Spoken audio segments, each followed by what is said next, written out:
Good afternoon. It's a beautiful, sunny, windy day today.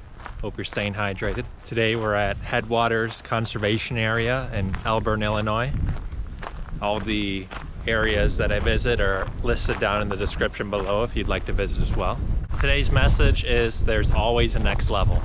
As good as you're able to be with something, as far as you think you've gone with perfecting your talents, and despite how long you've been building a skill, there is always a next level.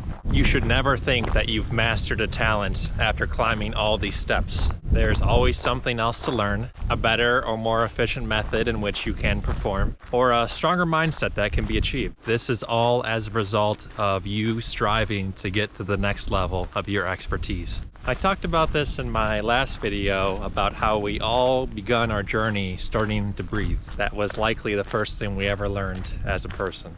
And that has evolved to our current vocabulary and comprehension that we have today. There were many steps in between those 2 points, but it took daily actions and interactions coupled with education that furthered our learning. Think about where you are right now in your current comprehension and vocabulary. Maybe you're long outside of your formal education days, but that doesn't mean that you've continued the same style of talking that you had 5 years ago, or maybe even within the last year or less. Depending on your life experiences, interactions, environment, your mindset, and willingness to learn and adapt, growth occurs at different speeds for all of us. It is important to not become stagnant in our drive to continue learning, even when our current lifestyle doesn't warrant or promote it. When your drive to continue learning becomes stagnant, it can be easy to become more relaxed and be too comfortable in your environment. It may push you into a lazy state of mind and lower your overall potential in your current situation. Sometimes this can happen after a perceived failure. I'm not a big believer in failure, which I'll talk about more in future episodes. To willingly accept that the outcome of your event or experience is the absolute end of your chance to learn and improve yourself means that you do not believe in yourself the way you did before you hit that unfavorable outcome. Think about the drive that you had while training, learning, or practicing while you push yourself towards those expectations, which you had when you were trying to accomplish that goal. Your passion to achieve is still there, but after you get knocked down, you need to regroup and bounce back. Challenges are an everyday part of life.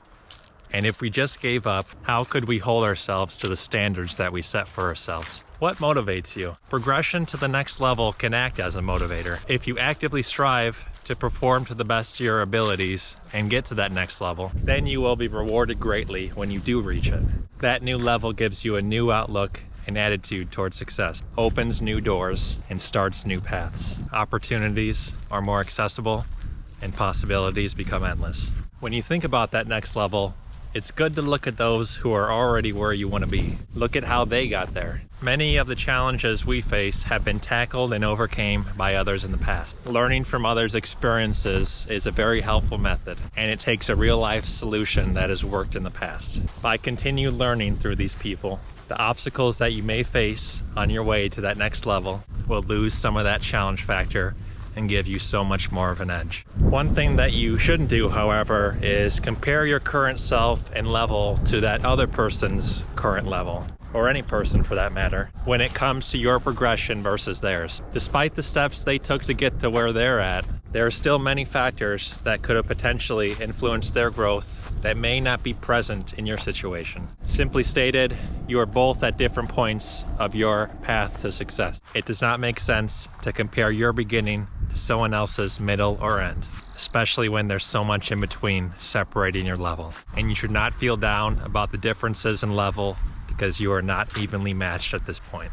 Think of it like this, and I'm taking this example to the extreme. T-ball player versus professional baseball player. A young athlete may strive to be a professional one day. I think most do. As a T-ball player, you are at one of the lowest levels of competition as compared to the highest level of professional, of course. The young player can look at the pros, track their journey, tips, advice, and experiences as they work on their own progression in their sport. But there is no real comparison to make between the two players Besides, they're both playing the same sport. They are on completely opposite sides of the spectrum. So the young player should not feel less pride in their efforts because they are not currently on that level. So now I challenge you.